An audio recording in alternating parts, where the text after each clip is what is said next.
Akan semua baik Tuhan. Semua baik apa yang telah kau perbuat di dalam hidupku. Semua baik, sungguh teramat baik. Kau jadikan hidupku berat. Kau jadikan hidupku berat. Kau jadikan hidupku berarti. Beri kemuliaan bagi Tuhan. Haleluya Tuhan. Terima kasih Tuhan, terima kasih Bapa yang baik. Semua baik yang Tuhan lakukan dalam hidup kami. Dan pada pagi hari ini Tuhan, kami siap untuk menaikkan pujian, sorak-sorak kami buat Tuhan. Yang siap untuk memuji Tuhan, sama-sama katakan amin. Shalom Bapak Ibu. Shalom jemaat yang di Zoom. Haleluya, merasakan sukacita, amin. Dan namun sebelumnya mari salam samping kiri kanannya, katakan Tuhan Yesus baik. Haleluya. Kita mau naikkan pujian kita, sore-sore kita buat Tuhan.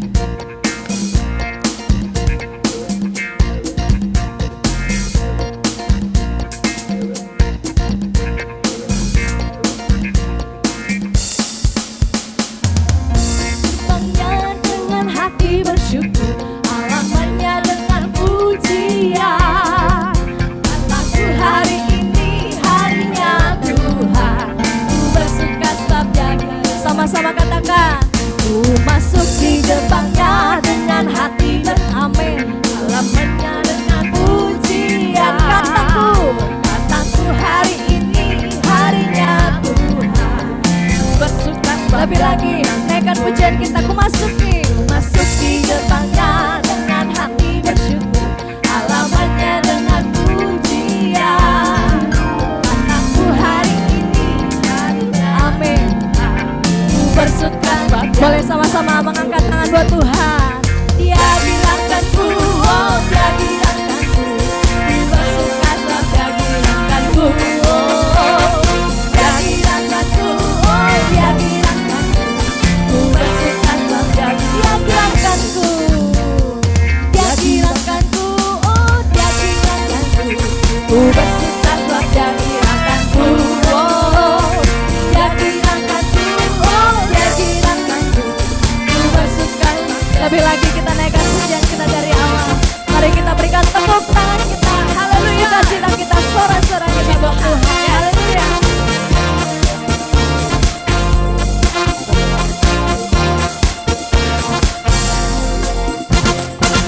Di gerbangnya dengan hati bersyukur, alamannya dengan pujian. Kataku hari ini harinya Tuhan, ku bersuka sebab sama-sama katakan dia gilangkanku, dia gilangkanku, oh dia gilangkanku. Ku bersuka sebab dia gilangkanku, oh dia gilangkanku, oh dia gilangkanku. Ku bersuka sebab dia gilangkanku. Boleh sama-sama angkat tangan. Dia gilangkanku, oh amin.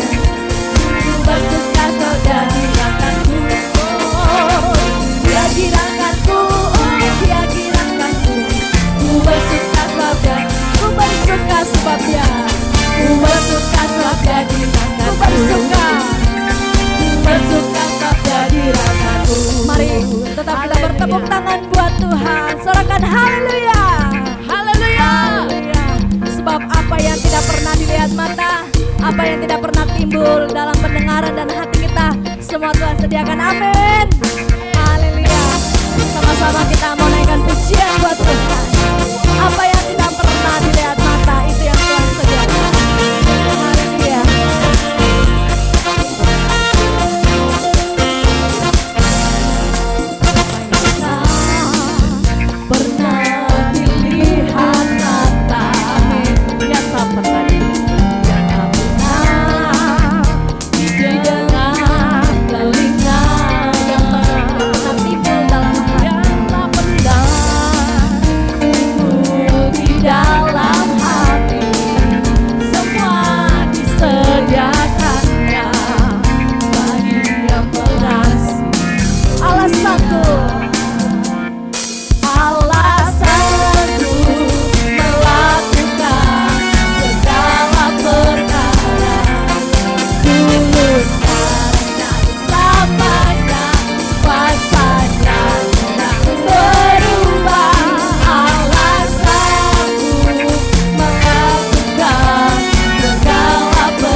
saya persilakan untuk duduk kembali. Tiba saatnya kita akan memberikan persembahan kita. Mari sambil kita persiapkan, kita bersatu dalam doa. Doa firman Tuhan dibawakan oleh dengan hormat Ibu Rene. Dipersilakan.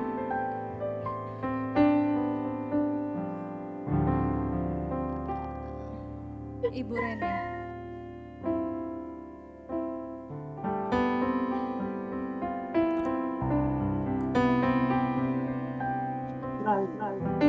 Mari kita satukan hati kita ya. Bapak, terima kasih. Kami mengucap syukur Tuhan untuk seberapa kami yang ada saat ini. Terima kasih untuk berkat-Mu yang sudah Kau berikan kepada kami, untuk jemaat-Mu yang di Sydney, untuk jemaat-Mu yang hadir di retreat ini Tuhan. Kami mengucap syukur Tuhan, sepanjang minggu lalu Tuhan Kau sudah berkati kami dengan luar biasa. Kesehatan, kasih-Mu Tuhan kami rasakan. Terima kasih Bapak. Bapak, setiap kami Tuhan ada yang membawa persembahan persepuluhan, persembahan kasih, persembahan buah sulung, dan persembahan lainnya Tuhan.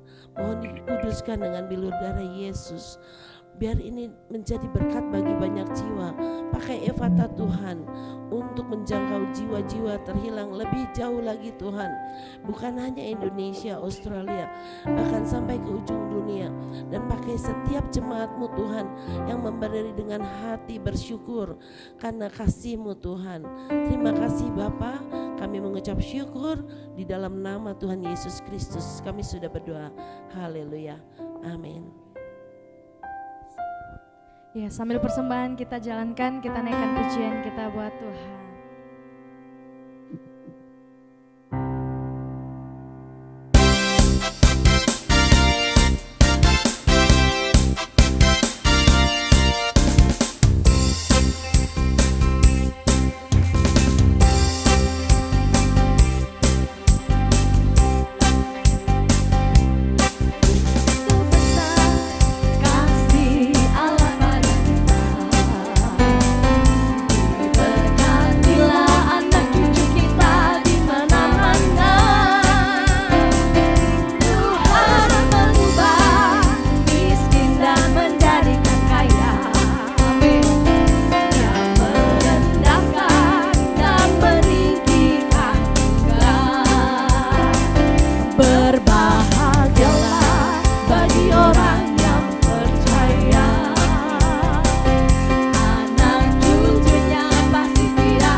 Terima kasih Tuhan Yesus memberkati yang sudah memberikan persembahan buat Tuhan. Tiba saatnya kita akan masuk dalam doa syafaat. Dengan hormat kepada Ibu Erlin membawakan kita dalam doa syafaat.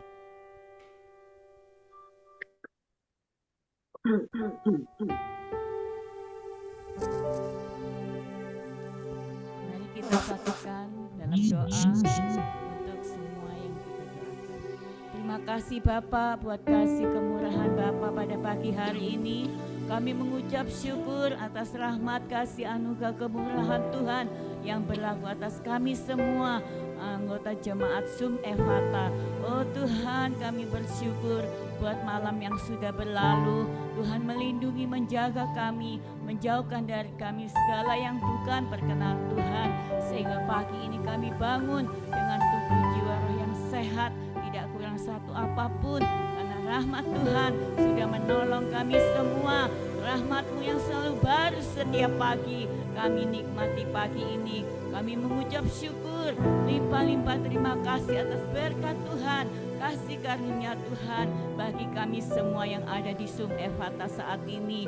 Memberkati Pastor Jamie dan Pastor Neni Tuhan yang sudah mengadakan, oh Tuhan, pelaksanaan retreat kami ini. Kami mengucap syukur atas keberadaan mereka yang telah menolong kami semua, memberkati kami semua, menjadi kepanjangan tangan Tuhan, menjadi saluran berkat buat kami di Sum Ephata ini. Tuhan membalasnya berkat berlipat-lipat kali ganda apa yang telah mereka buat. Kami percaya Tuhan, Engkau tidak pernah sekali-kali membiarkan mereka, meninggalkan mereka dan pergumulan hidup dalam melayani Tuhan.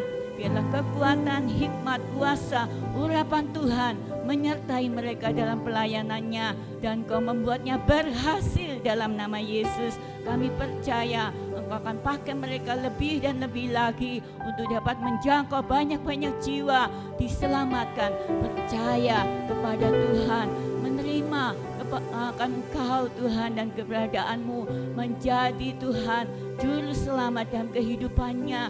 Banyak orang-orang diselamatkan. Kami percaya Engkau akan pakai mereka menjadi alat Tuhan di bumi ini Tuhan, menjadi saksi-Mu, menjadi saluran berkat-Mu. Tuhan, Kau pakai mulut lidah bibir hamba-Mu untuk menyampaikan berita benar akan Engkau Tuhan kepada dunia ini. Dan Tuhan, kami percaya lewat mereka banyak terjangkau jiwa-jiwa boleh diselamatkan untuk kerajaan surga. Terima kasih Tuhan. Kami berdoa buat bangsa dan negara kami Indonesia. Kami bersehati, bersepakat. Kami percaya firman Tuhan katakan, 2 orang di dunia ini sehati sepakat meminta apa saja kepadamu, Tuhan berkuasa melakukannya bagi kami. Kami percaya Tuhan, doa orang benar bila dengan yakin didoakan sangat besar kuasanya terjadi atas doa kami dalam nama Yesus. Kami berdoa untuk kesejahteraan bangsa kami, karena itulah yang Tuhan Engkau perintahkan pada kami untuk kami mendoakan di mana tempat Tuhan Engkau tempatkan kami berada. Kami percaya Tuhan Kau memberkati negeri kami tercinta Indonesia ini Tuhan, di mana sebentar hari lagi Tuhan pada tanggal 14 Februari kami mengadakan pemilu untuk menentukan presiden dan wakilnya. Tuhan tolong, Tuhan berkati, Tuhan buka jalan. Biarlah Tuhan pemimpin negara kami adalah pilihan yang dari Tuhan, bukan pilihan manusia. Karena kami percaya firman-Mu berkata pemerintahan berasal dari Tuhan. Tidak ada pemerintahan yang tidak berasal dari-Mu. Kami percaya segala sesuatu yang terjadi di negeri kami ini adalah kehendak Tuhan, rencana Tuhan yang indah. Sebab kamilah, oh yang dinubuatkan di kitab Nabi Yesaya, pulau-pulau yang jauh mendapat kasih karunia Bapa. Oh Tuhan, kami yang di Indonesia ini mendapat kasih karunia Bapa. Sebab negara kami terdiri dari banyak-banyak beribu-ribu pulau, terbanyak di dunia ini. Negara kamilah yang dicinta Tuhan, yang diperhatikan Tuhan, yang dipedulikan Tuhan. Lewat negara kami, bangsa-bangsa akan datang sujud menyembah-Mu. Di sini ditegakkan satu mesbah menyembahkan Engkau Allah yang benar. Engkaulah yang wajib disembah oleh segenap kaum, suku, bahasa, bangsa dan bangsa-bangsa di bumi ini. Dalam nama Yesus, dari utara, selatan, barat, timur akan datang ke timur. Oh, di negeri kami Indonesia tercinta, kami percaya Tuhan, setiap lutut bertelut menyembah-Mu, setiap hati percaya akan Engkau, semua lidah mengaku Yesus, Engkaulah Tuhan, pencipta alam semesta. jagat raya bumi dan isinya adalah Tuhan berdaulat penuh atas semua kehidupan makhluk hidup yang ada di bumi ini. Kami bersyukur mempunyai Allah yang besar, Allah yang dahsyat seperti-Mu di dalam Tuhan kami Yesus Kristus. Kami percaya Tuhan, Engkau memberkati kehadiran kami. Bukan oh Tuhan semua terjadi begitu saja, tapi semua terjadi hanya oleh kehendak Tuhan. Sebab Tuhan menggenapi firman-Mu, sehelai rambut pun tidak akan jatuh tanpa seizin Tuhan. Itulah yang terjadi atas kehidupan kami sebagai orang beriman. Terima kasih Tuhan buat berkat Tuhan, kasih Tuhan yang besar pada kami semua. Terima kasih Tuhan, keluarga kami, bangsa kami diberkati karena keberadaan kami di tengah-tengah mereka. Haleluya, puji nama Tuhan Yesus. Kami minta doa kami hanya di dalam nama-Mu, Tuhan Yesus Kristus. Haleluya, amin. Haleluya. Tiba saatnya kita akan mendengarkan firman Tuhan. Mari kembali kita tenangkan hati kita. Kita siapkan hati kita untuk boleh ditaburi firman Tuhan yang akan disampaikan oleh hamba-Nya. Terima kasih.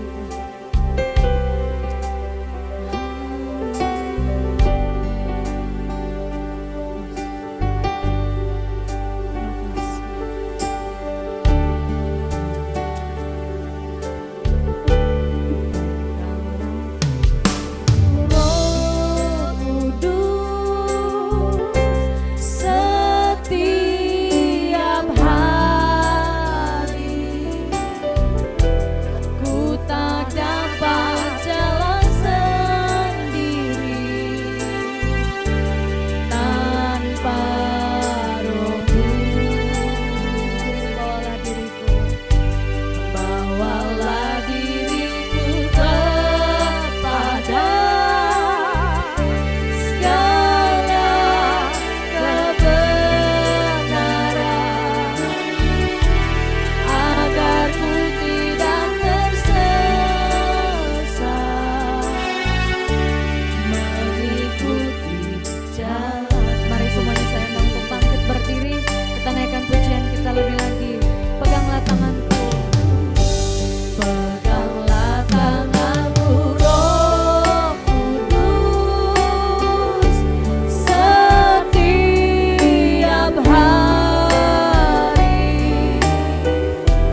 Yesus namanya.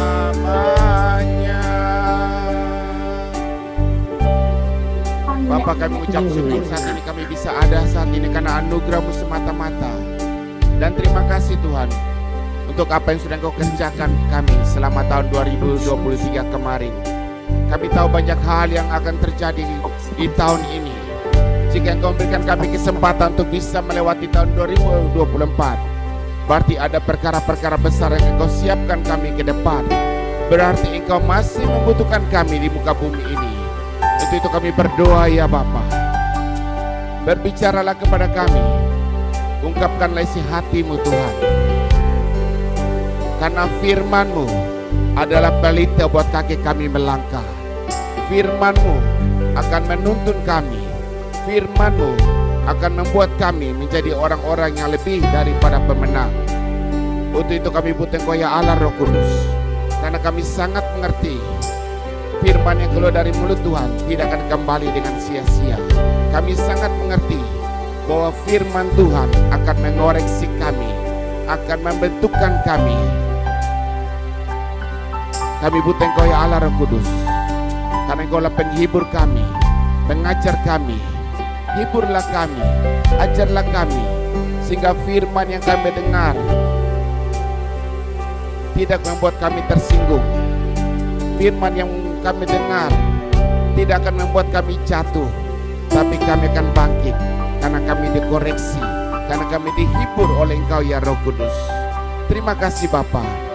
Dan kami juga imani bahwa firman-Mu tidak akan kembali dengan sia-sia. Untuk itu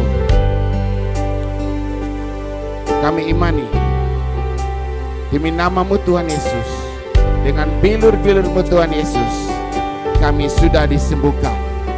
Kami imani saat ini juga demi nama-Mu Tuhan Yesus, segala penghalang-penghalang berkat, penghalang-penghalang firman, kami hardik saat ini demi nama Tuhan Yesus.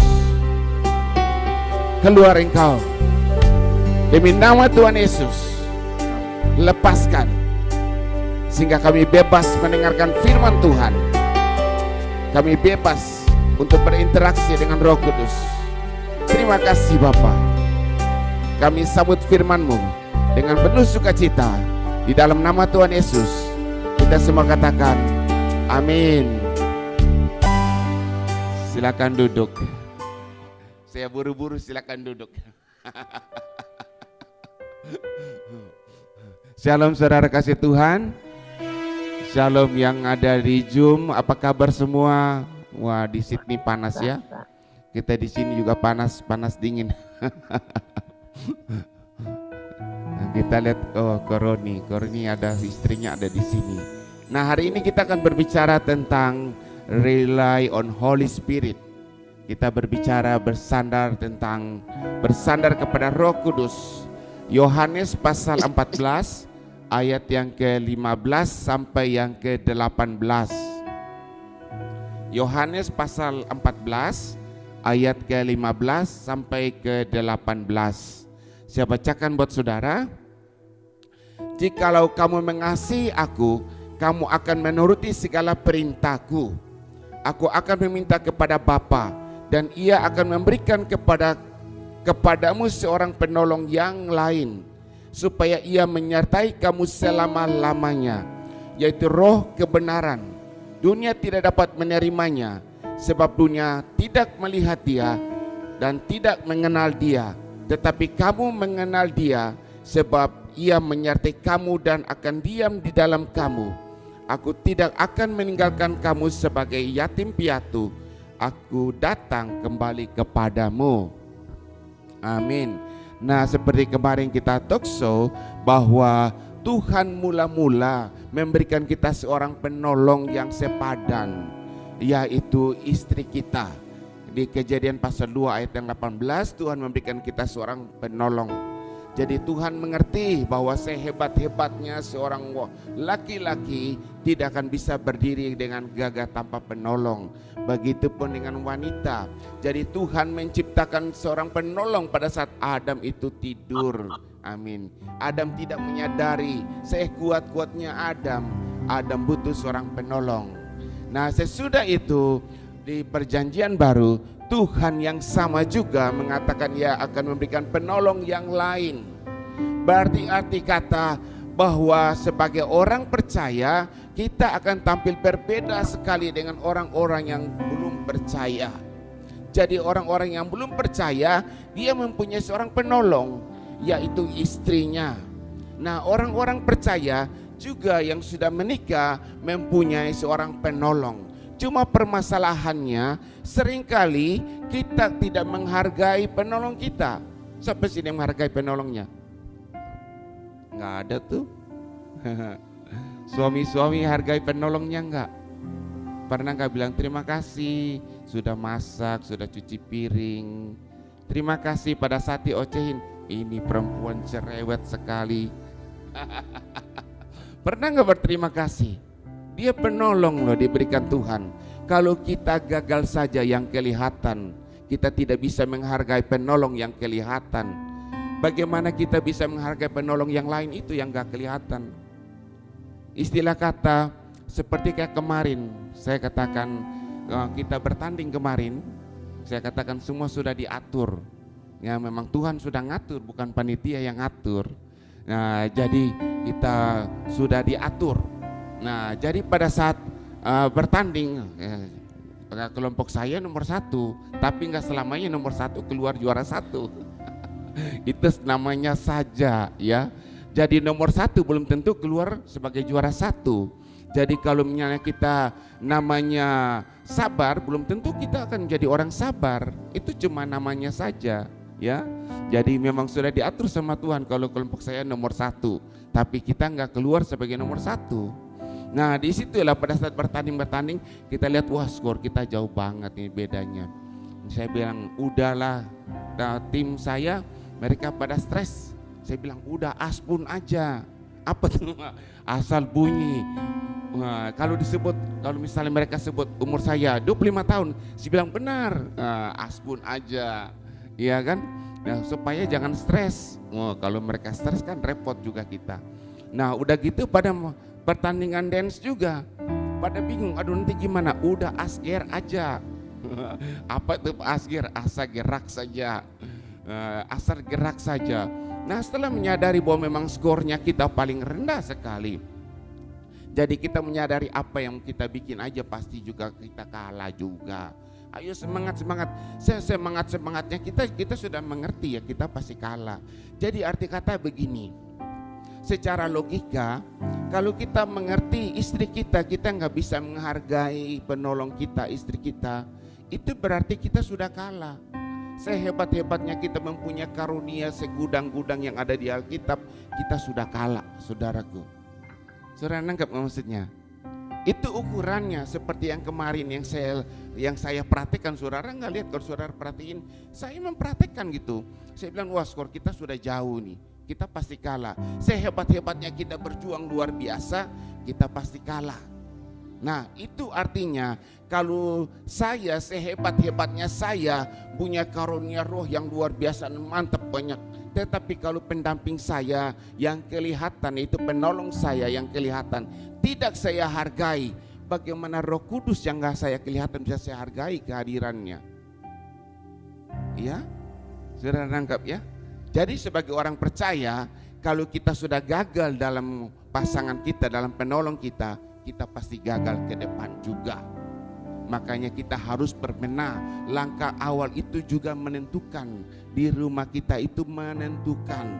Supaya pada saat kita maju ke depan, kita semakin mengerti. Maka kita belajar ada kasih Bapa. Jadi sebagai orang tua, kalau kita gagal untuk mencerminkan kasih seorang Bapa, bagaimana kita mau menuntun anak kita menerima kasih Bapa surgawi? Dilihat bapak di rumah aja seperti kayak beruang, bukan punya uang tapi beruang. Kalau gerak bapak yang di rumah saja gagal bisa mencontohkan kasih seorang bapak, bagaimana kita bisa bawa anak itu ke gereja dan mengenal kasih Bapa surgawi? Nah itu salah satu contoh. Jadi untuk bisa hidup berkemenangan di muka bumi ini, semua kita harus mengerti step by step. Step pertama, penolong yang Tuhan sudah berikan kepada kita untuk semua orang yang ada di bumi ini, yaitu pasangan yang sepadan, yaitu istri kita. Kurang-kurangnya dia yang sudah kita pilih, yang Tuhan sudah tempatkan. Kalau ada yang konseling saya di Sydney atau juga online, wah tapi istri saya bilang sudah terlambat. Kalau kita salah beli mobil, kita bisa tukar tambah ya. Oh kita mau mobil ini, kita ada uang, kita tukar tambah. Tapi kalau istri kita nggak bisa tukar tambah, sudah terlambat.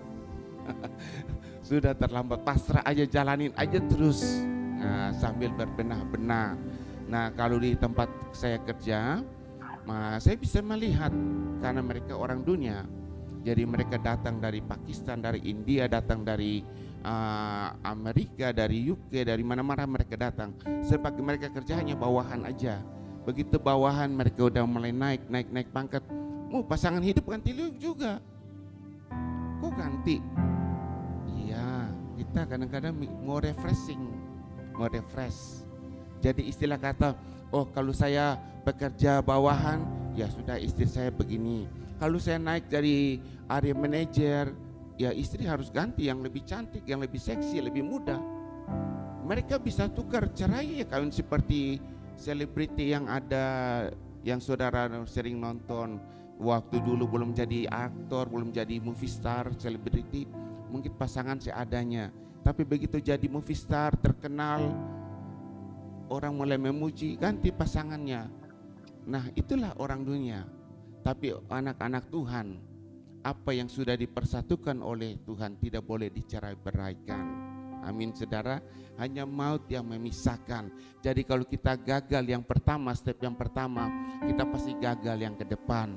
Nah pagi hari kalau bangun lagi ngantuk-ngantuk, saya lagi kancing baju, kalau di atas saya kancing udah salah, sampai di bawah juga pasti salah. Jadi saya harus rombak lagi. Jadi langkah pertama itu sangat menentukan. Jadi berikutnya, setelah itu Tuhan itu Tuhan yang sama yang menciptakan langit dan bumi, yang menciptakan Hawa. Tuhan yang sama berkata juga, aku akan memberikan seorang pendamping yang baru, penolong yang lain, penolong yang lain. Nah di sini berarti Tuhan mengerti harus ada sesuatu peningkatan yang berbeda dengan orang-orang yang tidak menyembah Tuhan. Harus ada peningkatan, harus ada perbedaan.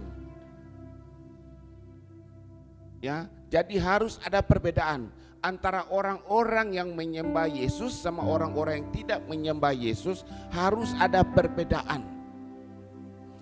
Jadi kalau kita lihat kita yang menyembah Yesus, yang kita bilang kita orang Kristen, dan kita lihat ke luar sana, dia nggak beda jauh sama kita, cara hidupnya nggak jauh berbeda, berarti kita harus berubah. Kita harus bertobat. Misalnya kita makan, kita nggak berdoa, kita lihat sana makan nggak berdoa, kita nggak beda jauh sama dia. Nah kita harus bertobat. Jadi harus ada perbedaan. Jadi Tuhan Yesus sendiri pada saat dia berkata kepada murid-muridnya, dia akan memberikan penolong yang lain. Berarti dia mau supaya setiap orang yang percaya kepada dia harus ada perbedaan. Arti kata yang saya selalu katakan, duduk lebih tinggi, berdiri lebih tinggi daripada yang lain. Berarti harus ada perbedaan. Amin saudara. Maka Yakobus bilang kalau kurang berhikmat, berdoalah minta hikmat. Tuhan itu akan memberikan hikmat. Amin. Nah saya selalu katakan memang sudah diatur dari sana. Saya nggak bisa membayangkan ada seorang ibu datang dari Namlea, tiba-tiba baru join pertama, dapat juara 1 loh. Saya melihat, wah ini pengaruhnya beda. Pada saat kita lagi latihan, kita lagi dance kaki kanan kiri, kadang-kadang kita juga kaki balik lagi susah balik. Kalau kita lagi dance itu kanan kiri kayak gini, kaki kadang-kadang susah balik.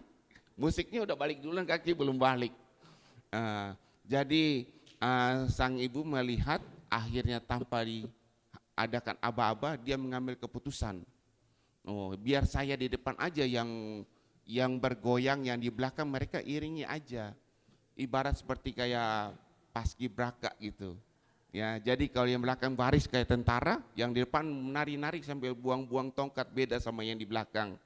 Nah, ini maksud saya begini.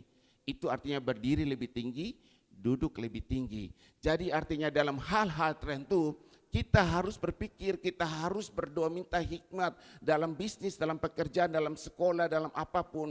Kita harus tampil beda. Jadi kalau kita lihat hal-hal ini demikian, orang selalu bilang berpikir di luar kotak. Kalau katak di dalam tempurung, katak di dalam kotak, dia mikirnya cuma di situ doang. Tapi kalau dia keluar dari tempurung, keluar dari kotak, dia akan melihat jauh kira-kira apa yang harus dia lakukan. Nah, anak-anak Tuhan itu harus berpikir di luar kotak, di luar tempurung, sehingga pada saat dia bisa melihat prospek ke depan, apa sih harus dia bisa lakukan. Memang banyak persaingan, memang banyak tantangan, banyak masalah yang datang, tapi saya harus tampil beda karena saya punya penolong yang lain. Amin, saudara. Nah, saya punya penolong yang lain. Jadi kita udah maju sedikit ya. Yang tadi harus hargai penolong yang pertama, yang sepadan itu.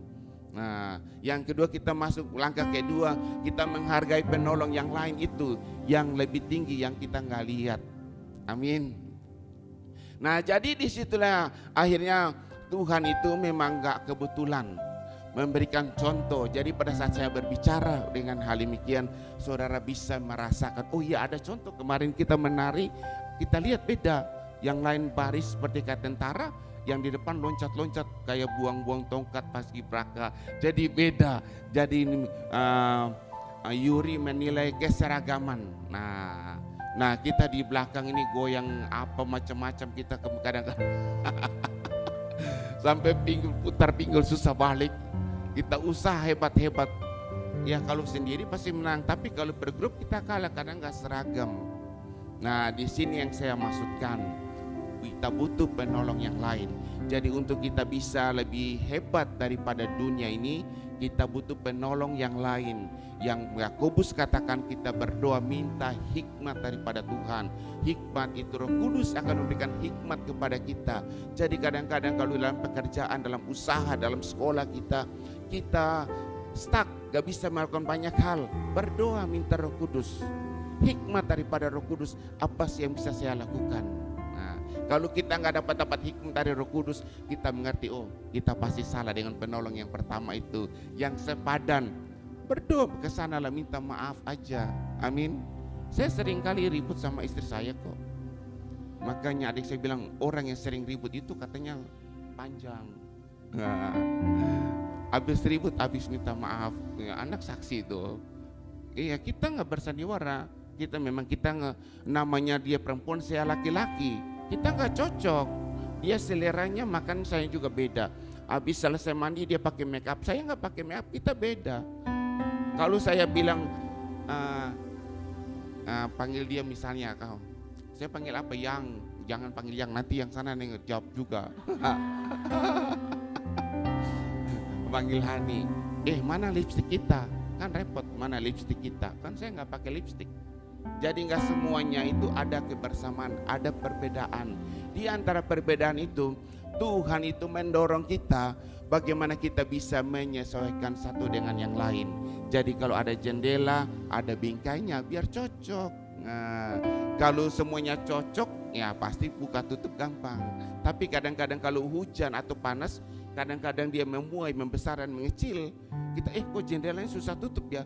Oh karena lagi musim hujan. Nah, kok jendelanya kok longgar ya? Oh musim panas dia menciut, mengering. Nah kadang-kadang hal itu terjadi dalam kehidupan kita sebagai manusia. Gak selamanya kita ini staminanya mantap.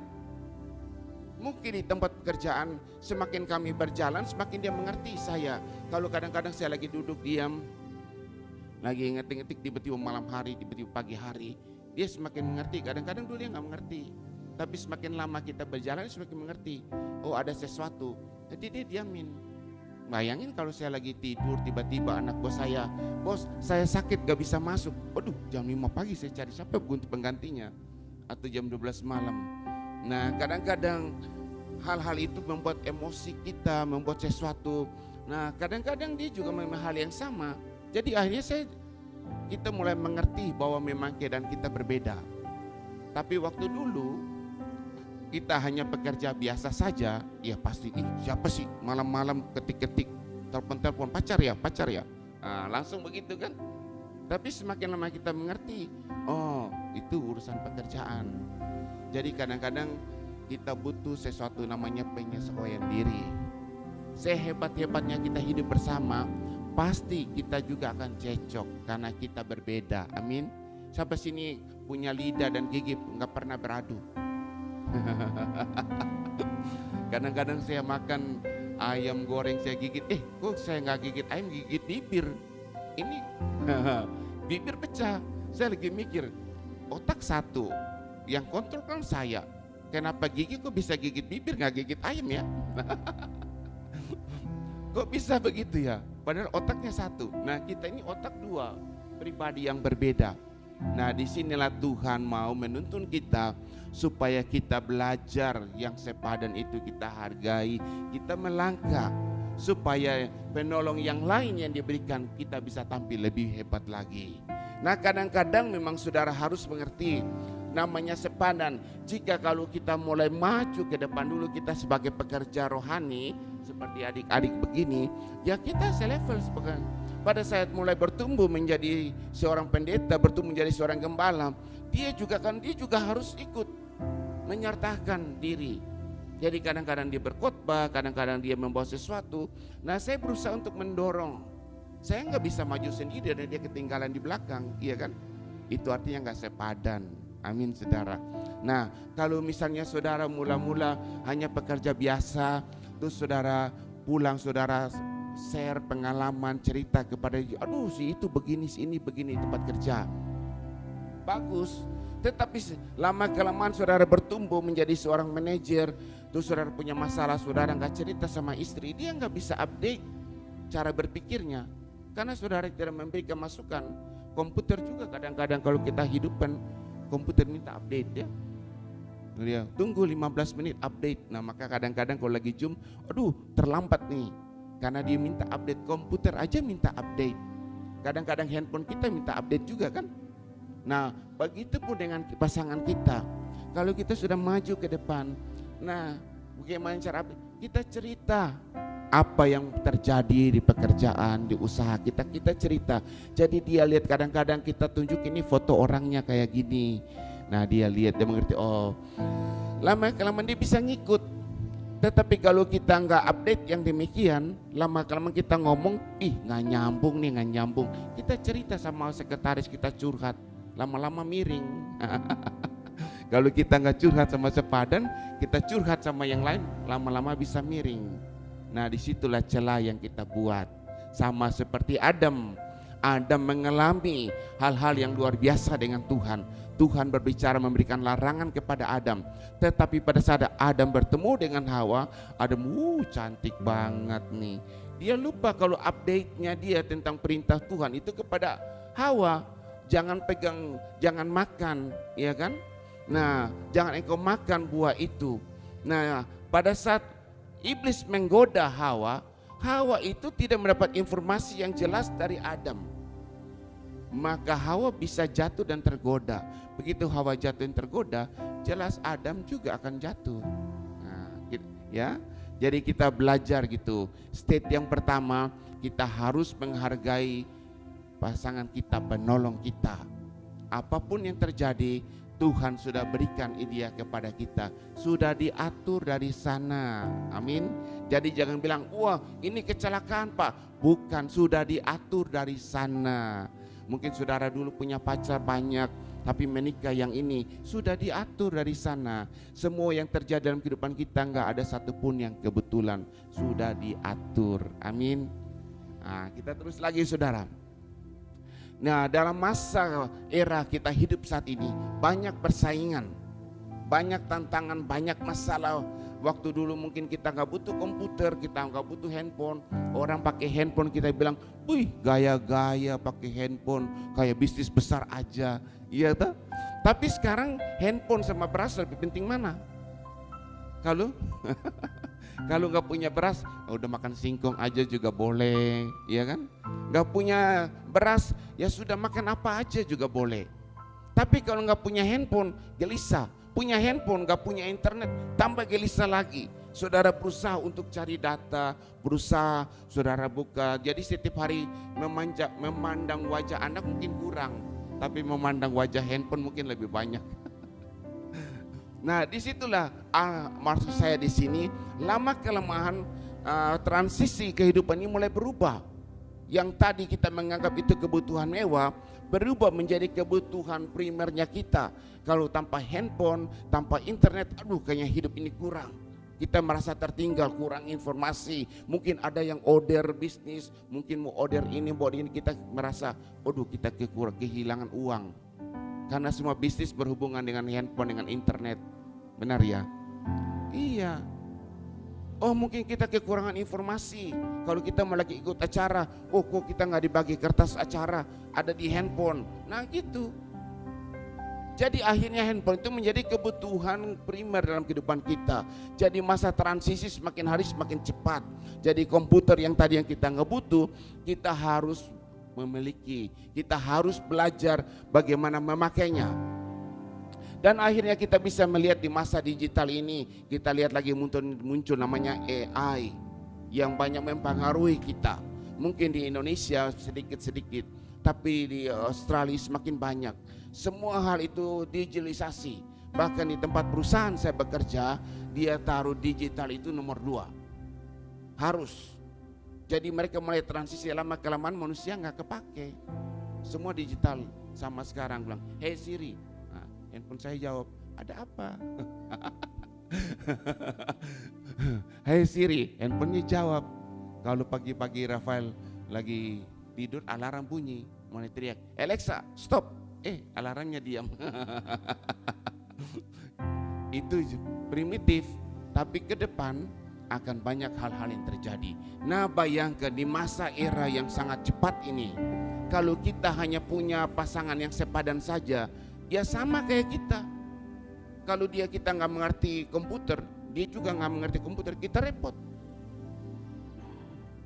Dalam hal-hal tertentu, dia bukan manusia supranatural yang mengerti apa yang terjadi ke depan. Kita butuh namanya Roh Kudus yang menuntun kita ke depan sehingga kita tampil beda. Pada saat hal-hal tertentu mungkin kita nggak mengerti, tapi pada saat kita berdoa, kita tanya Tuhan, 2 orang bersehati berdoa minta apa saja, amin saudara. Jadi kalau yang pertama penolong yang sepadan itu sudah kita jalan serasi. Pada saat kita duduk berdoa minta apa saja, 2 orang bersehati, maka Tuhan mendengar dan menjawab. Penolong yang lain itu terlibat di tengah-tengahnya, amin. Betapa hebatnya keluarga Kristen kalau kita mengerti hal yang demikian. Jadi saudara harus mengerti kehidupan kita saat ini apa adanya. Tidak ada satupun yang kebetulan. Tuhan sudah atur. Kenapa saudara enggak lahir di Afghanistan? Kenapa saudara enggak lahir di India? Jadi pada saat saudara lahir di India, saudara ngomong juga nih. Saudara mulai nari-nari, saudara mulai bilang, dewa ini. Saudara mulai sangat radikal dengan agama di mana saudara lahir. Nah, begitu pun jika saudara lahir di tanah Arab, saudara pun pasti tampil beda. Nah, Tuhan yang menentukan kelahiran saudara. Saudara nggak pernah bisa meminta, saya mau lahir di negara ini. Saya mau lahir di sini. Seperti saudara, saya lahir di Indonesia. Saudara nggak bisa pilih untuk lahir di Australia. Tapi ada bagusnya kalau saudara lahir di Indonesia, kerohaniannya masih kental. Kalau saudara lahir di Australia, kelihatan negara baju, tapi rohaninya tipis. Setiap bulan Desember mereka merayakan Natal, tapi mau jualan. Bukan merayakan Kristus yang lahir, merayakan Natal karena jualan. Jadi diskon besar-besaran, orang mengeluarkan uang yang banyak karena bisnis. Kalau di Indonesia orang merayakan Natal beneran, nyanyi Natal beneran. Kalau di sana mereka rayakan Natal, alkohol, mabuk-mabuk, macam-macam. Nah itu perbedaannya, sehingga pendeta bule yang ada di sana, tolong kita dong, doain kita. Dulu kita menginjil ke tempat kamu di Indonesia, sekarang kamu tolong injilin kita dong. Kalau pergi ke gereja bule, semua orang tua, anak muda nggak ada. Dan kita lihat mulai sepi-sepi satu dengan yang lain. Saudara jangan lihat ada gereja kontemporari, dia juga menurun saat ini. Ya, yang saudara sangat terkenal, yang sangat terkenal orang, dia juga menurun. Terjadi penurunan. Jadi semakin majunya sebuah negara, tingkat kerohaniannya semakin turun. Dia tidak menghargai lah namanya hari Sabat. Kalau saudara ada di negara Indonesia yang masih bilang berkembang, masih menghargai hari Sabat ya. Agama yang lain mereka menghargai hari agamanya mereka. Hari-hari tertentu mereka harus beribadah. Tapi kalau negara maju mereka nggak pikir lagi hal demikian. Jadi ada perbedaan sangat jelas. Jadi di sini kita harus mengerti, keadaan semakin maju, persaingan semakin kuat. Kita butuh sesuatu backingan yang besar. Kalau kita nggak punya backingan dalam hidup ini, kita pasti kalah. Benar ya? Kita pasti kalah. Backingannya apa Pak? Kalau saya di belakang ada babinsa atau ada tentara, ada polisi yang pangkatnya berbintang-bintang, itu kita gagah. Ada dulu kesaksian Pak Elardi sama Ibu Yani. Waktu mereka bermasalah dengan orang-orang di kelurahan, mereka repot sana kemari. Setelah tiba ada teleponan keluarga dari Jakarta, seorang Letkol Jenderal polisi, sekarang sudah meninggal, kalah karena sama COVID. Jadi tinggal nelpon aja, yang di markasnya minta maaf. Itu karena namanya backingan. Nah saudara bayangkan, kita ini punya backingan yang sangat besar. Roh yang terbesar di dunia ini, lebih besar daripada di dunia, ada dalam hidup kita. Kita adalah baitnya, ada dalam kehidupan kita. Kenapa kita nggak pakai? Persaingan sangat tinggi, kenapa kita nggak andalkan dia dalam hidup kita? Kok kita mengandalkan yang lain? Amin saudara.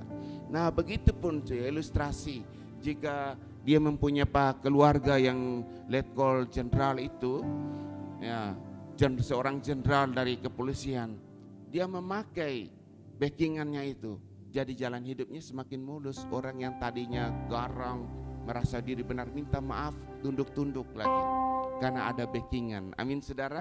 Nah kita terus lagi saudara. Jadi kita terus lagi, penolong yang Tuhan Yesus berikan itu, penolong yang lain itu adalah Roh Kudus yang saya maksudkan. Ya, pertanyaannya, bagaimana sih Pak saya bisa mengandalkan Roh Kudus dalam hidup ini? Bagaimana? Banyak orang bertanya, bagaimana Pak? Saya nggak mengerti bagaimana saya bisa mengandalkan Roh Kudus, rely on Roh Kudus dan Holy Spirit itu. Nah, ada beberapa hal yang kita pelajari. Yang pertama dikatakan mengasihi Tuhan Yesus. Karena ayatnya yang ke-15 Tuhan Yesus katakan, jikalau kamu mengasihi aku, kamu akan menuruti segala perintahku. Nah, berikutnya yang ke-16, aku akan meminta kepada Bapa dan ia memberikan kepadamu seorang penolong yang lain. Jadi langkah yang pertama untuk bisa mendapatkan penolong yang lain itu, kita harus mengasihi Tuhan Yesus.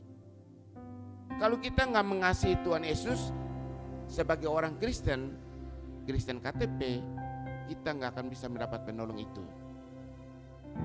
Waktu saya muda, saya selalu mengajarkan kepada anak-anak komsel saya, muda berarti sebelum Rafa lahir. Saya mengatakan, kalau kamu Kristen-Kristenan gak datang komsel, pulang aja sudah. Kok gitu Pak? Iya kamu buang waktu di sini. Kalau kamu pulang, kamu nonton TV, nonton film kan enak tuh. Kamu bisa kerja, dapat uang tambahan.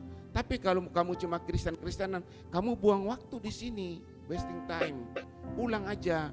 Kalau kamu nggak serius, mendingan lu pindah agama, lebih bagus. Karena kalau kamu jadi orang Kristen, yang Kristen-Kristenan, iblis lihat, ini musuh kita nih. Dia gencar, dia serang kita, bikin penyakit, bikin kita sial, segala macam karena musuh. Tapi kalau kita pindah ke agama lain, iblis bilang, jangan ganggu, itu hopengnya kita tuh, temannya kita tuh. Udah jangan ganggu, biar aja dia begitu. Jadi di dunia kita hidup aman-aman saja, tapi setelah kita meninggal kita pergi sama dia, kumpul sama-sama. Tapi kalau kita jadi Kristen yang radikal, di bumi kita ditakuti oleh iblis. Amin saudara. Karena kita berjalan dengan otoritas surga. Kalau saudara seorang polisi, walaupun saudara kurus, saudara pakai seragam, saudara kemanapun ditakutin. Saudara berdiri di jalan, saudara stop bis yang besar, bisnya stop. Tapi kalau saudara tanpa seragam, saudara berdiri, kalau saudara dikenal sebagai anggota Polri, saudara mereka akan stop. Tapi kalau saudara nggak dikenal, maka akan bisa berjalan tanpa dihargai. Nah, begitupun dengan kita. Jika kita ada di dalam Kristus, kita mengasihi Yesus, kita menuruti semua perintahnya. Nah, disitulah kita dikenal oleh roh-roh jahat, seperti terjadi di Efesus, anak-anak Skewa. Di situ roh-roh jahat berkata, Yesus saya tahu, Paulus saya kenal. Siapa kamu? Berarti saking Paulus sangat mengasihi Yesus, sampai dia katakan hidup untuk Kristus, mati adalah keuntungan. Nah, disitulah karena statement yang ia buat dan hidupnya dia harus mewujudkan kasih Kristus. Apapun yang ia kerjakan harus Yesus yang nomor satu. Jadi pada saat ia melakukan hal-hal yang demikian, jelas Roh Kudus itu bekerja menyertai dia semakin kuat. Saudaraku, jika engkau tidak mengasihi Yesus melebihi daripada mengasihi dirimu sendiri, engkau gak akan bisa merasakan kuasa Roh Kudus itu bekerja. Amin, saudara. Satu saat Tuhan akan memojokkan kita untuk memilih. Pasti. Saya seringkali berkali-kali demikian. Tapi puji Tuhan, Dia memberikan saya ingatan sebelum saya diuji. Waktu saya ditabiskan menjadi pendeta full, saya lagi di Kelapa Gading Mall, tiba-tiba saya pingsan. Kok bisa pingsan gitu, terkapar. Terus matanya udah gelap nih. Terus saya langsung ngomong ke hati, Tuhan, seperti kayak Yunus, Tuhan masa saya mati di sini nih kayak anjing mati di trotoar gitu. Jadi teman saya panggil satpam naikin, 6 satpam naikin ke mobil. Waduh, kemana nih? Kalau pulang ke rumah adiknya Tangerang kejauhan, dia udah keburu meninggal nih. Udah bawa ke rumah sakit aja. Bawa ke rumah sakit. Begitu masuk diperiksa bilang semua baik-baik saja. Nah, sesudah itu suster administrasi yang datang pakai baju pink. Saya buka mata, saya lihat, saya baca papa namanya, Rumah Sakit Mitra Keluarga. Terus saya bilang, loh, ini rumah sakit ini bukan ada di Jatinegara, Kampung Melayu. Suster bilang, iya Pak, kami sudah jual, kami pindah ke sini. Oh, udah pindah ke Kelapa Gading. Terus saya melihat ke langit-langit, saya bilang, iya Tuhan, saya tahu ini rumah sakit ini yang vonis saya meninggal. Nah, disitulah saya mengambil keputusan. Jadi pada saat saya bekerja, saya mencari nafkah, saya bekerja hanya untuk memenuhi kebutuhan keluarga, bukan untuk berkarya, bukan untuk berprestasi, tapi saya harus berprestasi, berkarya untuk pekerjaan Tuhan. Jadi pada saat saya bekerja, banyak tawaran mendesak saya untuk, ayo kamu naik lagi, naik jabatan, saya kasih kamu nih 10.000. Saya senyum-senyum, dia mikir, ini orang ini dikasih gaji naik, gak bilang terima kasih, tapi cuek aja. Ditawarin lagi, saat itu ketemu lagi atasannya, dia pojokin lagi saya. Karena memang rencana dia mau atasan yang lain itu mau dilengserin karena kerjanya nggak bagus. Dipojokin lagi, nih saya tambah kamu 20.000 per tahun. Saya pulang, saya diam aja, pulang ngomong ke istri. Istri lihat-lihat ya, istri, wah ini duit 20.000 nih, kapan lagi kita naik gaji tambah ekstra 20.000. Tapi nggak boleh. Kalau saya ngambil, nanti kita bisa innalillahi wa inna ilaihi. Karena Tuhan sudah memberikan saya peringatan bahwa kamu sudah meninggal. Pada saat Efata mau dibuka, kita berdoa 3 tahun. Berdoa, aduh Tuhan, kita kenapa harus buka gereja? Kan kita sudah melayani, jadi pendeta di situ, kita khotbah, istri sudah yang menjadi worship leader, kita sudah look after banyak anak-anak komsel. Kenapa kita harus gembala? Kita bergumul. Tapi menurut doa dari seorang hamba Tuhan, dia berbicara, kalau kamu gak maju, ini kesempatan aku berikan kepada orang lain. Aku panggil kamu pulang. Saya bilang, iya saya tahu saya sudah meninggal. Setelah itu saya sudah selesai doa, saya tanya lagi hamba itu, Pak tadi ngomong apa Pak? Iya saya gak tahu saya ngomong apa tadi ya. Loh Bapak bilang saya dipanggil pulang ke Indonesia Pak. Saya gak tahu, tapi saya mengerti karena saya sudah meninggal di tahun 90, divonis dokter. Jadi kalau saya nggak maju ke depan, maka dia panggil saya pulang. Nah gitu, pulang ke rumah Bapak. Saya lagi mikir-mikir, hidup untuk Kristus, mati keuntungan. Saya pulang gitu loh. Nah disitulah saya mulai membatasi diri saya. Jangan tergoda dengan tawaran dunia ini. Karena saya diberi kesempatan hidup berkarya untuk Kristus. Amin saudara. Jadi disitulah bagi kita semua, hidup kita ini hanya sebentar saja. Sehebat-hebatnya kita cari uang, kita berkarya untuk dunia, satu saat dia akan pergi, kita akan menghadap Tuhan dan mempertanggungjawabkannya. Jadi pertama, untuk bisa mengenalkan Roh Kudus itu, kita harus mengasihi Tuhan Yesus. Karena dia sudah mengasihi kita duluan. Dia mati di kayu salib untuk kita. Maka kita harus mengasihi dia. Cara mengasihinya dia, jadilah pelaku firman Tuhan. Jadi makanya sebagai anak-anak Tuhan, yang bisa kita lakukan hanya menjadi pelaku firman Tuhan. Gak susah, tapi susah. Iya kan? Gak susah, gampang, tapi susah. Caranya bagaimana? Ampunilah mereka yang menganiaya engkau. Nah kalau orang yang aniaya kita, orang yang tadi ludahin kita, tampar kita, orang yang berkhianat dengan kita, bisa gak kita ampuni dia? Kita butuh iman yang sangat besar. Pada saat murid-murid berkata, Tuhan, berapa kali kami harus mengampuni orang bersalah kepada kami? Itu dia. Apa murid-murid katakan?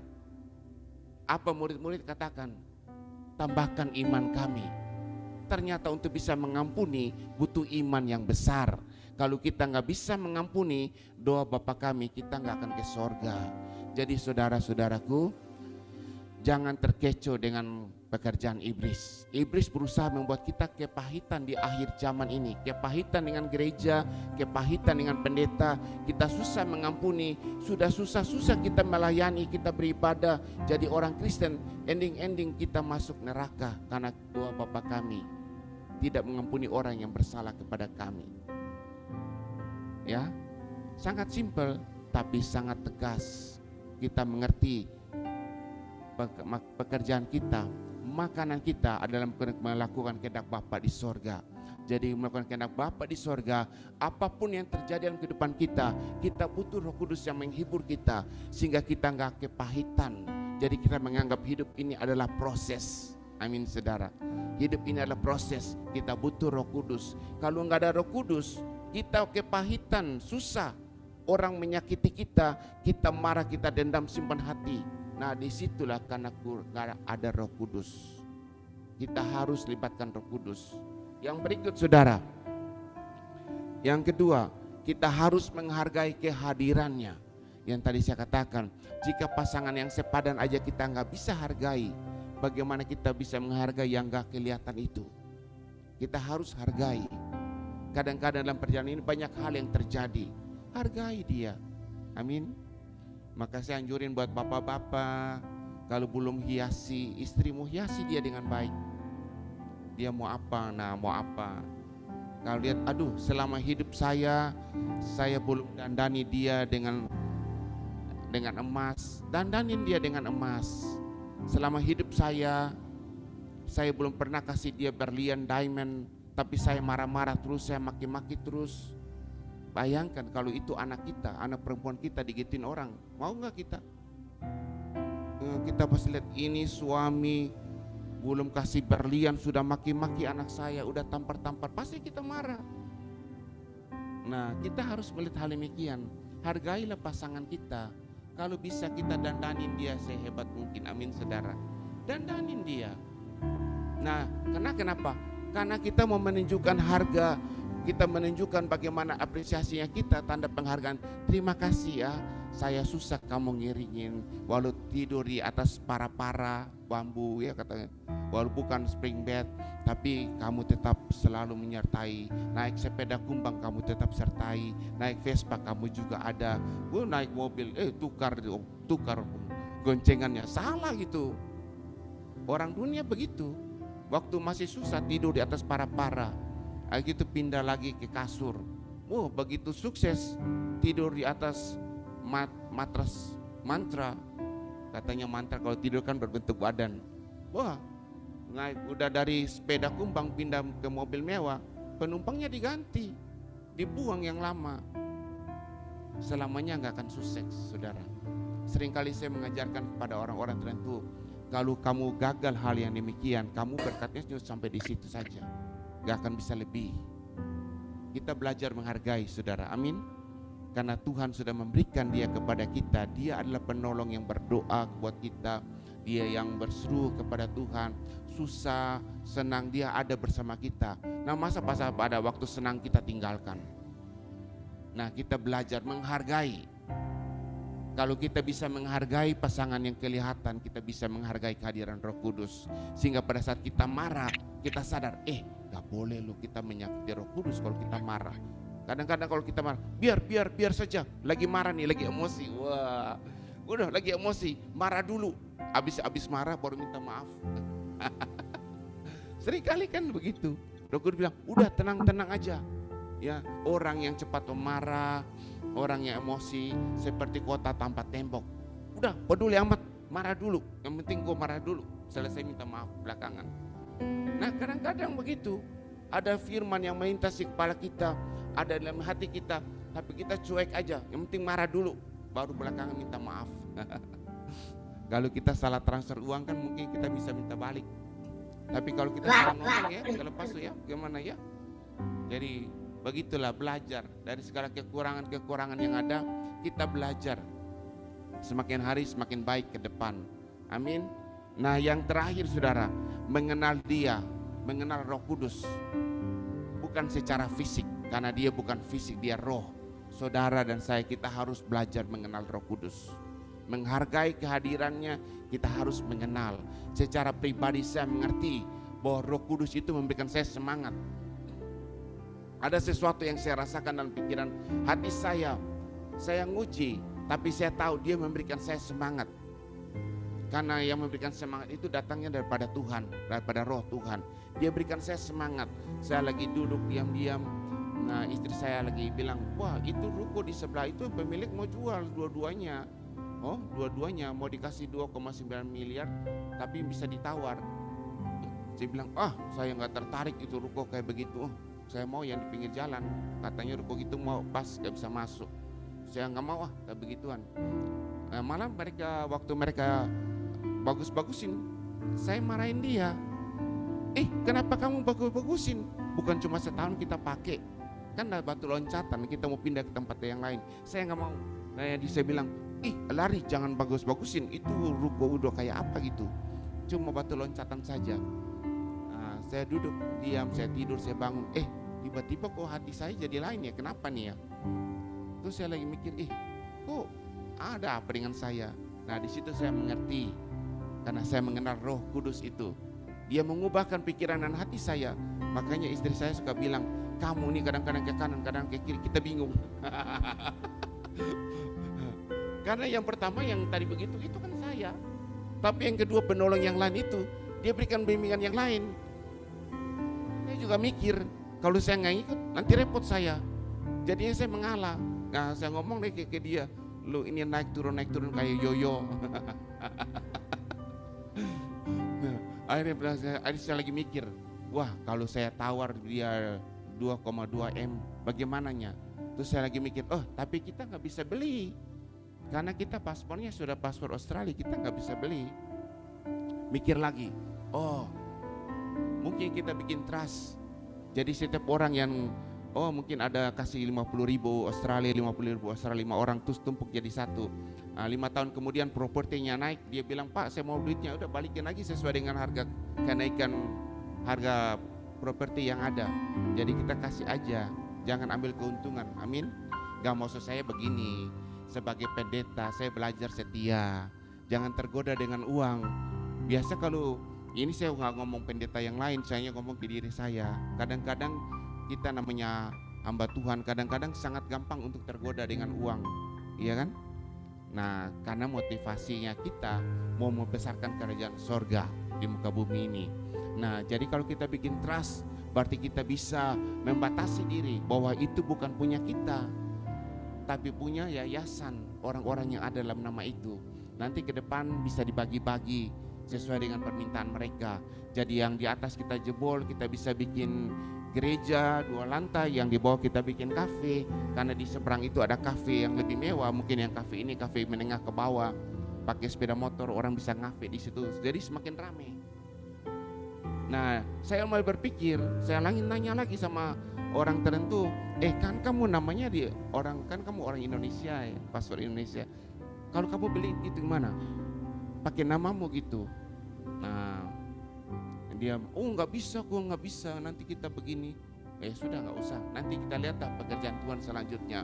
Permasalahannya, Fata bisa beli, kita bisa usahakan. Cuma permasalahannya kan kita orang asing, nggak bisa beli properti di Indonesia. Dan saya berusaha untuk mendapatkan peresmian daripada ketua Jatim GPI yang ada di Jawa Timur. Mereka mengundurkan kita selama 6 bulan ke depan. Ya saya udah, kita jalanin aja apa adanya. Yang di sini saya maksudkan bagaimana saya harus bisa mengenal Roh Kudus itu. Ia memberikan semangat kepada saya. Saya juga kemarin udah bilang, udah kita tahun depan nggak ada lagi retret nih, kita kesana kemari. Susah juga. Coba tanya, susah juga. Kadang-kadang kita ngalamin namanya depresi kayak gini. Kemarin kita ke hotel di Bali, kita mau ke toilet, kita berdiri di kamar kita berdiri aja depan toilet kebuka sendiri. Terus udah gitu kita selesai, kita pergi, dia nyiram sendiri. Toilet buka sendiri, kita pergi, dia nyiram sendiri. Nah bayangkan toilet kayak begitu, itu toilet loh. Terus kita kloset yang kita duduk buang air besar gitu, kloset itu kebuka sendiri, tutup sendiri, siram sendiri. Nah bayangkan dari situ terus kita pindah ke sini, bagaimana kagetnya gitu. Puji Tuhan nih, anak muda ini diam-diam saja. Masa saya, kalau kita di rumah kita, ya kita ke tempat kita kayak gituan, kita nggak perlu pakai sandal bersih-bersih, tapi ke sini kita harus pakai sandal masuk ke dalam. Jadi ada perbedaan yang jauh gitu. Itu juga mengubah emosinya kita, stres. Tapi kan udah kita melayani Tuhan. Nah kita kan sudah dewasa, kita mengerti. Tapi yang muda kan nggak mengerti, ya kan? Tapi puji Tuhan dia diam-diam saja gitu. Ada juga pengalaman tertentu waktu kita di Bali, kita makan di akuarium. Kita makan, yang datang bilang, Pak, semua yang ada di piring ini gak boleh dimakan. Hah? Kenapa gak boleh dimakan? Oh cuma hiasan aja. Oh hiasan aja, dihiasi. Kita bayar mahal itu makanan, tapi cuma dihiasi, gak boleh makan. Terus makanan yang terakhir dikasih, lobster dibelah 2, babynya lobster dibelah 2. Terus saya lihat, piringnya berat, ini apa hitam-hitam. Saya foto juga, kok ada batu kerikil di atas piring. Ada batu kerikil, saya foto. Saya bilang, wah, seumur hidup saya nggak pernah saya makan di atas batu kerikil. Jadi piring besar dikasih batu kerikil, dikasih lobster, separuh lobster. Jadi kita makan lobsternya, ada batu kerikil di bawah. Saya lagi mikir, wah ini pengalaman yang sangat indah. Jadi saudara, mahal itu belum tentu juga bisa sesuatu yang bagus. Amin saudara. Nah kita belajar. Kadang-kadang kita mau yang mahal, kita pakai baju yang bermerek mahal-mahal, tapi pakai sama juga yang biasa-biasa. Gak beda jauh, cuma merek aja gitu ya. Nah kami melakukan hal demikian karena kami pikir kapan lagi kami ke Bali. 20 tahun lebih kami dulu ke Bali. Istri saya udah bilang, ada Goma juga, kita mau naik itu ke situ. Nah, Goma sama Sai, ada Goi juga. Goi ikut juga ya. Terus udah Elisa ikut, Goi nggak ada, Elisa ikut. Kita nggak usah gini. Saya ingat istri saya menangis. Kapan lagi kita ke Bali? Kalian bisa aja ke Bali, kita sudah nggak akan ke Bali. Nah 20 tahun kemudian datang sama Rafael. Nah disitulah konsep pemikiran kita. Kalau kita pergi ke satu tempat, kita harus melakukan yang hebat-hebat, yang sebaik mungkin. Karena mungkin ke berikutnya kita kembali umur sudah berbeda. Kalau kita balik sehat, kalau kita kembali yang kursi roda, beda lagi poinnya. Jadi selama ada kesempatan, lakukan hal yang terbaik. Begitupun dalam pelayanan, selama ada kesempatan untuk bisa melayani Tuhan, menjadi berkat buat pekerjaan Tuhan, lakukan sebaik mungkin. Amin saudara. Nah contohnya kayak gini, ini kalau ada Ibu Lala, dia sudah buru-buru taruh air di depan. Makasih, terima kasih Ibu Lala. Nah, tadi saya keluar, saya cari airnya mana ya, kok saya belum minum air nih. Ya sudah ada airnya, saya cari, aduh ini panitia kok airnya mana. Kan sudah dikatakan Tuhan Yesus sudah bilang, jika engkau memberikan segelas air sejuk saja kepada hambaku. Nah Tuhan Yesus sudah bilang, kok ini panitia kan airnya mana gitu. Itu contoh aja. Jadi artinya begini saudaraku, untuk bisa menjadi berkat bukan uang saja. Saudara, oh bagaimana saya bisa mendapat berkat hamba Tuhan yang berkhotbah? Ambil air, taruh. Nah itu contoh, berpikir di luar tempurung. Nah, supaya saudara diberkati juga. Tapi kalau saudara duduk diam, ya beda, kayak gitu. Jadi saya encourage buat kita semua sebagai anak-anak Tuhan, kita harus berdiri lebih tinggi, kita harus duduk lebih tinggi. Untuk itu kita butuh hikmat Tuhan, kita butuh Roh Kudus, kita butuh Roh Kudus. Kita berdoa minta hikmat. Tuhan, bagaimana bisnis saya bisa maju supaya saya bisa memberkati pekerjaan Tuhan. Bagaimana pekerjaan saya, jabatan saya bisa maju supaya saya bisa bersaksi untuk kemuliaan Tuhan. Bagaimana saya bisa memberkati pekerjaan Tuhan, memberkati hamba Tuhan. Gak usah banyak-banyak. Kayak saya tadi contoh menyiapkan air segelas aja, itu sudah memberkati. Amin saudara. Jangan pikir terlalu banyak. Kalau saudara pikir uang, saudara mata duitan, maaf. Ya, saya selalu katakan uang itu tidak akan membawa kita lebih baik. Tapi pemikiran kita akan firman Tuhan akan membawa kita lebih baik. Sehingga pada saat uang berceceran pun kita nggak akan pernah tergoda. Karena kita menganggap hidup ini adalah kesempatan. Kesempatan bagaimana kita berkarya untuk Tuhan. Amin. Mari kita bangkit berdiri.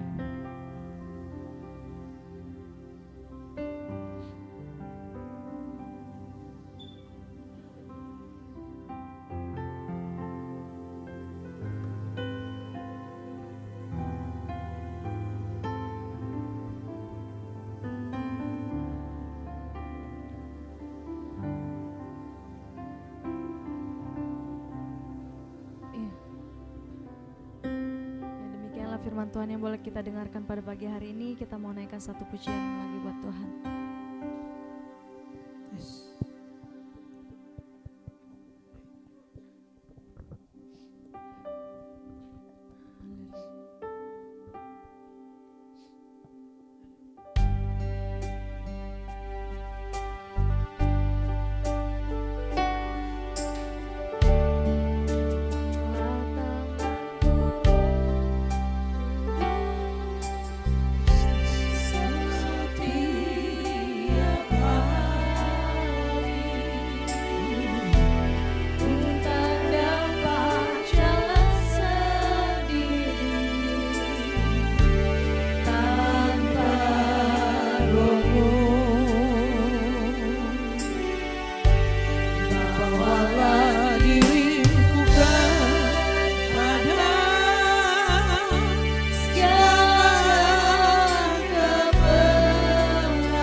Saja dengan pelan mengalunkan pujian bagi Tuhan.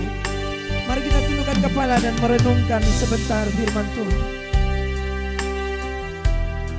Merenungkan kebaikan Tuhan melalui firman Tuhan yang sudah kita dengar. Terima kasih Tuhan.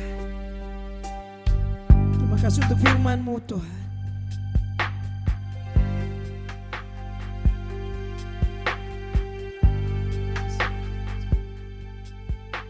Jesus. Haleluya.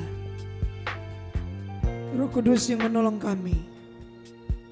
Roh Kudus penolong sejati kami. Roh Kuduslah penolong yang mengerti seluruh hidup kami. Dia pribadi yang luar biasa, yang indah. Thank you Jesus. Biar hari ini kita bawa pulang sesuatu berkat yang besar melalui retreat ini, melalui ibadah ini. Bahwa ada satu penolong yang mungkin selama ini saudara tidak pernah menyadarinya, bahwa dia selalu mengikuti dan menantikan engkau untuk selalu mau menolongmu. Mungkin engkau gak pernah menyadari bahwa Tuhan sudah menyediakan dan dia selalu ada. Mungkin engkau gak pernah menyadari kehadirannya dan gak pernah menyadari bahwa dia sanggup menolong kehidupanmu. Bahkan engkau selalu mengandalkan kekuatanmu ketika engkau mengalami kesulitan dalam hidup. Engkau mencari orang kiri dan kanan. Engkau mencari sahabatmu. Engkau mencari suamimu. Engkau mencari istrimu. Engkau mencari teman-temanmu. Dan engkau menceritakan. Dan kemudian at the end kamu kecewa. Malam hari ini, pagi hari ini saudara, kita mau belajar sebuah kebenaran. Bahwa ada satu pribadi yang selalu menanti saudara. Sebenarnya sudah ada saudara, tapi kita tidak menyadarinya. Ada seorang penolong pribadi. Mari bangun terlebih lagi hubungan yang indah bersama Roh Kudus. Saya mau mengatakan kepada saudara, hubungannya lebih dekat. Dia lebih dekat daripada suami. Dia lebih dekat dari istrimu. Dia lebih dekat dari sahabat-sahabat. Bangun hubungan dengan Roh Kudus.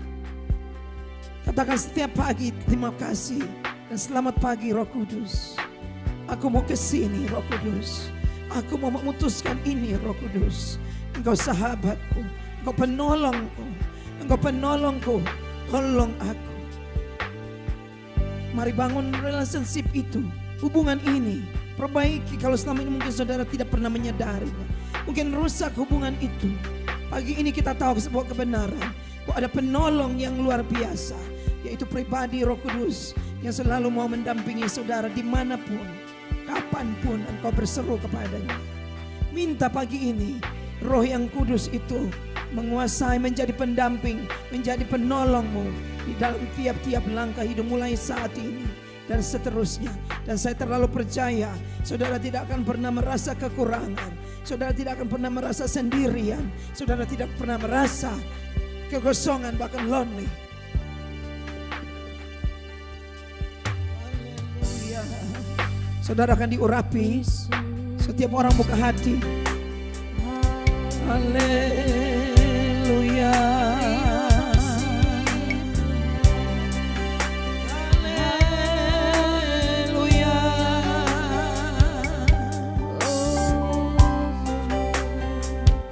Kudus urapi kami Tuhan. Terima kasih Roh Kudus, Kau penolong kami.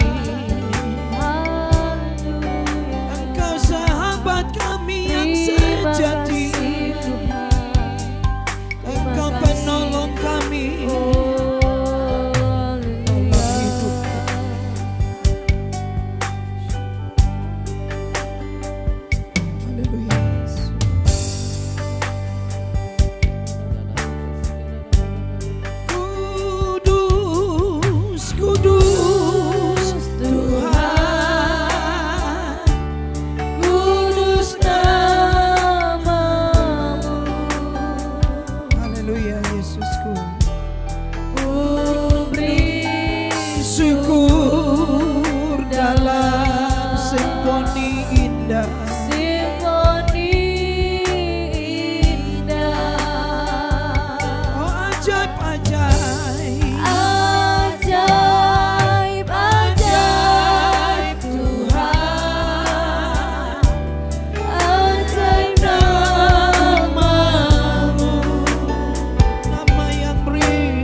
di hadapan-Mu Tuhan.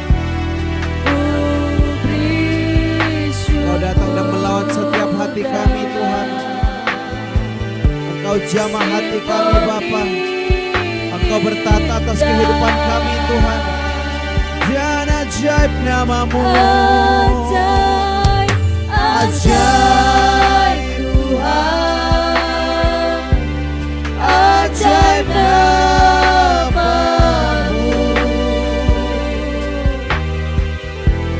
nama yang beri terang, Yesus namanya.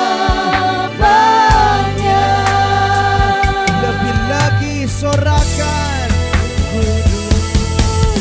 kudus nama-Mu, nama-Mu. Ku beri syukur dalam simfoni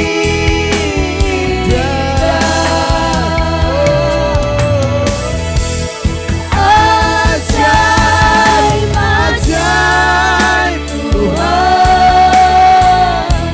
ajaib nama-Mu,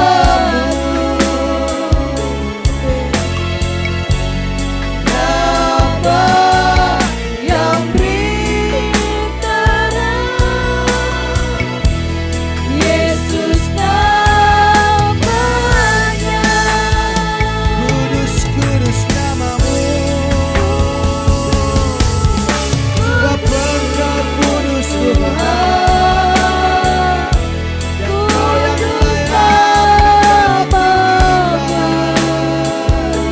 Ya Yesusku, beri syukur kami di hadapan-Mu. Engkau jamah setiap hati, Engkau lawat setiap kami, dan ajaib-ajaib nama-Mu. Ajaib, ajaib Tuhan, ajaib nama-Mu, nama yang beri terang, Yesus namanya. Nama yang beri menang, nama yang beri terang, Yesus namanya. Katakan nama yang beri menang, nama yang beri menang, Yesus namanya. Berikan kemuliaan bagi Tuhan, berikan sorak-sorai yang mulia bagi Tuhan kita. Haleluya.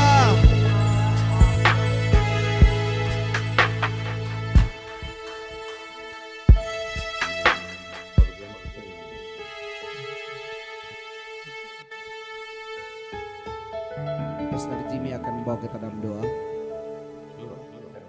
Doa berkat.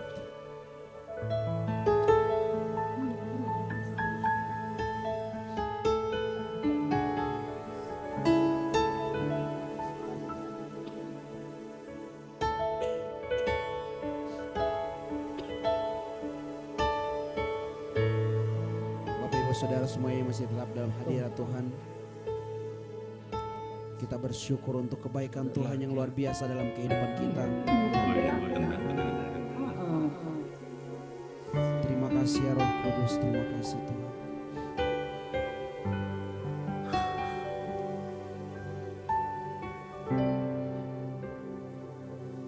Sampai akhir ku menutup mata, ku tetap setia menanti janji-Mu. Ini setiap janji kami di hadapan hadirat-Mu Tuhan. Sampai ku dapatkan mahkota kehidupanku, ku tetap setia untuk melayani. Sekali lagi katakan sampai akhir. Sampai akhir ku menutup mata, ku tetap setia menanti janjimu. Sampai ku dapatkan mahkota kehidupanku, ku tetap setia untuk melayani. Sekali lagi nyatakan sampai akhir. Sampai akhir ku menutup mata, ku tetap setia menanti janjimu. Sampai ku dapatkan mahkota kehidupanku, ku tetap setia untuk melayani. Sampai akhir, sampai akhir ku menutup mata, ku tetap setia menanti janjimu. Sampai ku dapat kepada Pastor Jimmy.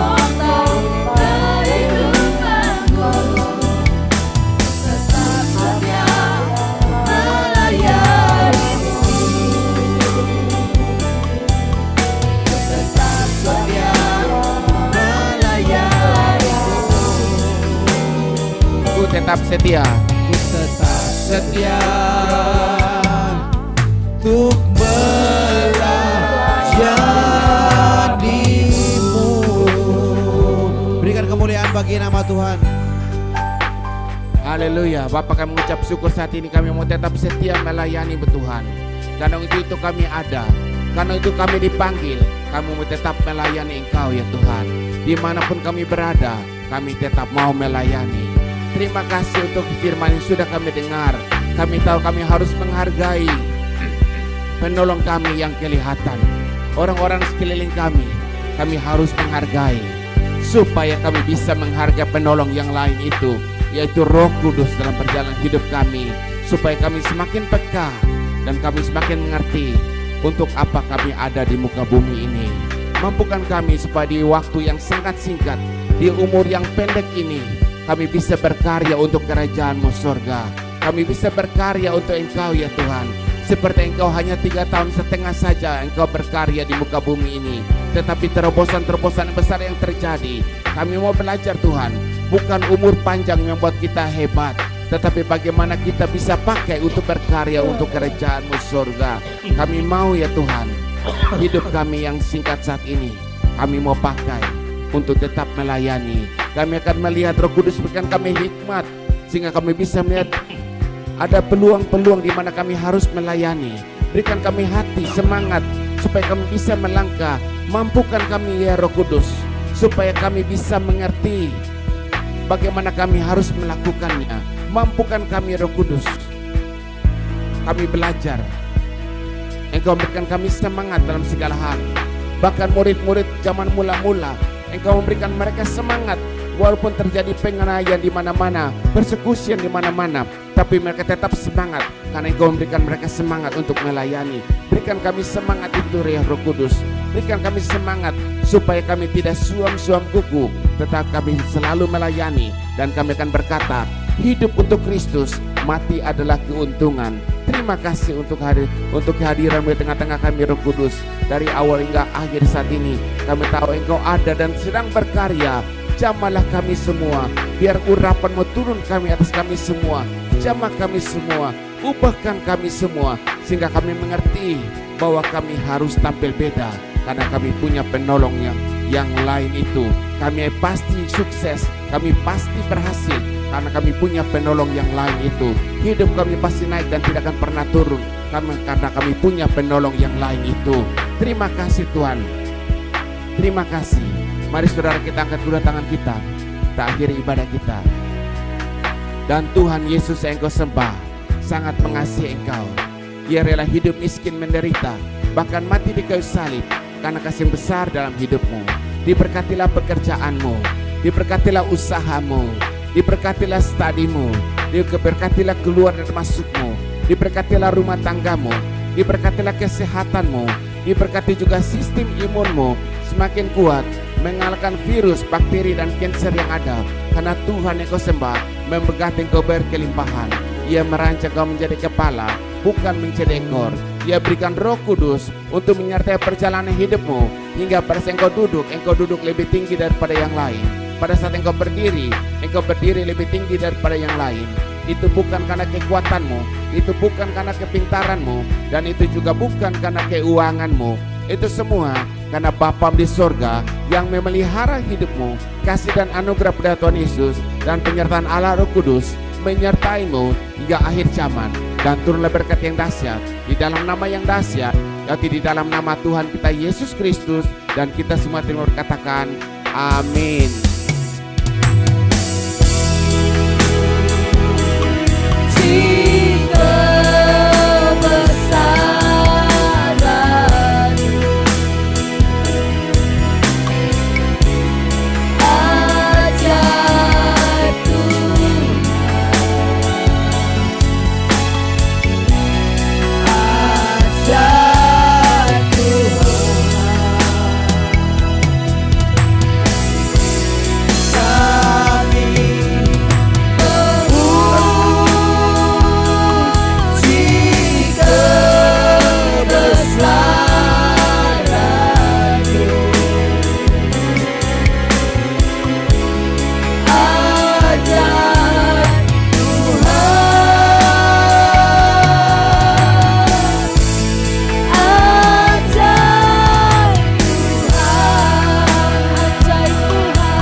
Oke, silakan duduk Bapak Ibu Saudara semuanya.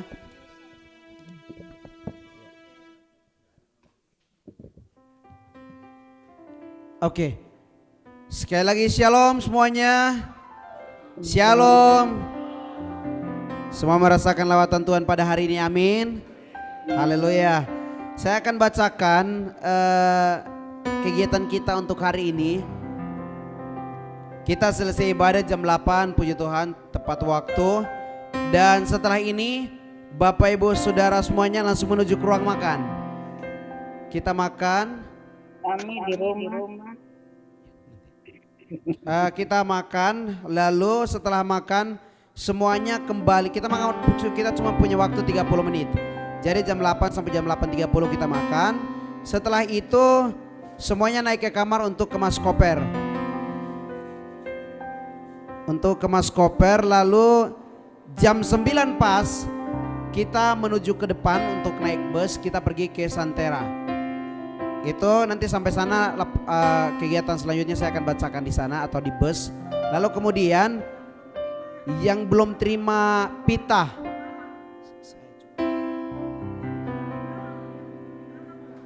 ya,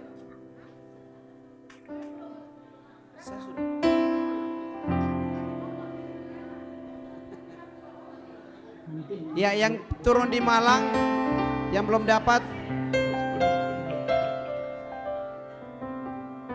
Oke, sebentar Bapak Ibu semuanya, sebentar. Jangan keluar dulu, ada satu pengumuman lagi.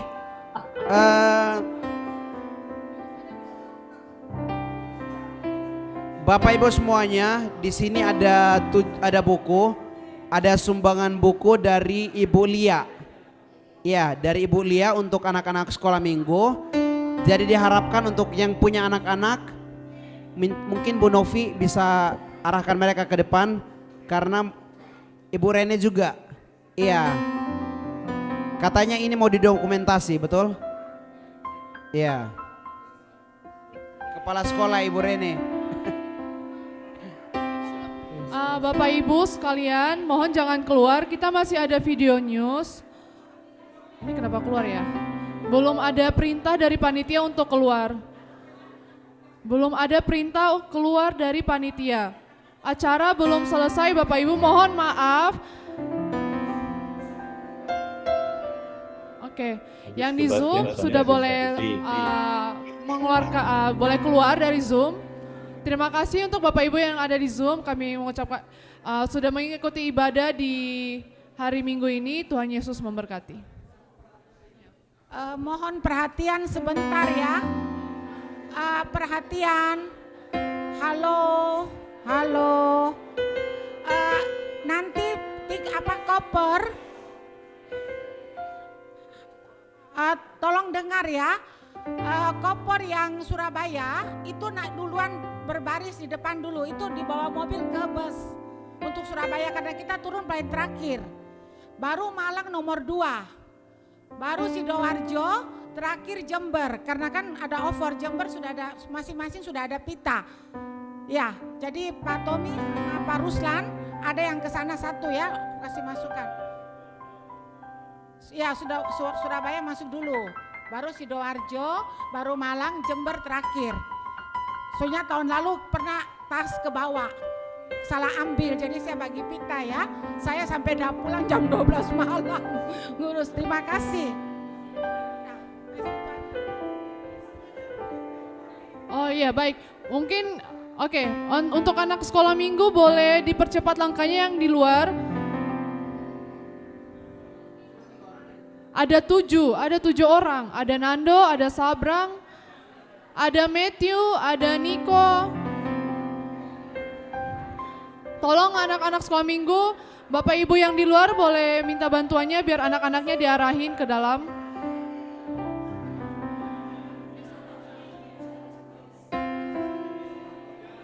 Tidak, maksudnya ini harus ada dokumentasi dari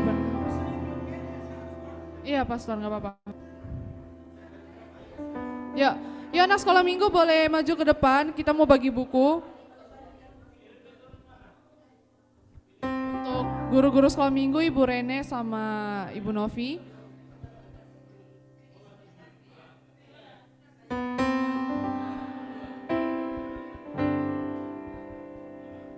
Ya, boleh maju ke depan, kita atur barisannya, kita mau bagi buku, dipegang bukunya.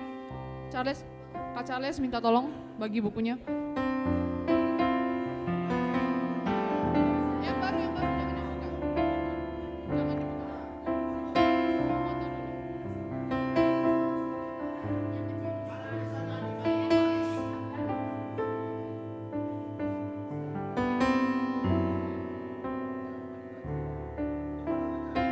Niko di mana Niko? Ini bukunya dibagi pasolnya.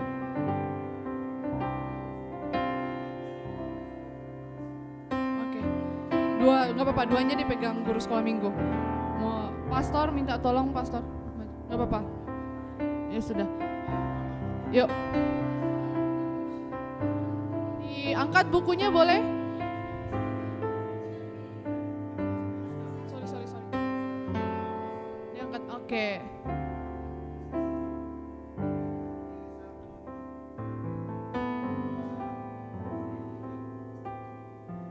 Sekali lagi, satu kali lagi. Yuk. Senyum. Nando jangan tutup mukanya. Yuk. Senyum.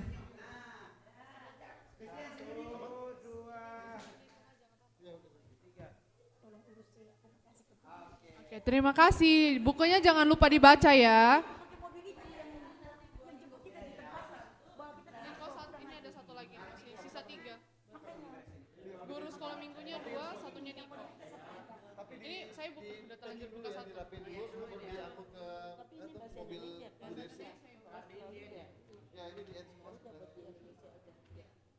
Terima kasih Ibu.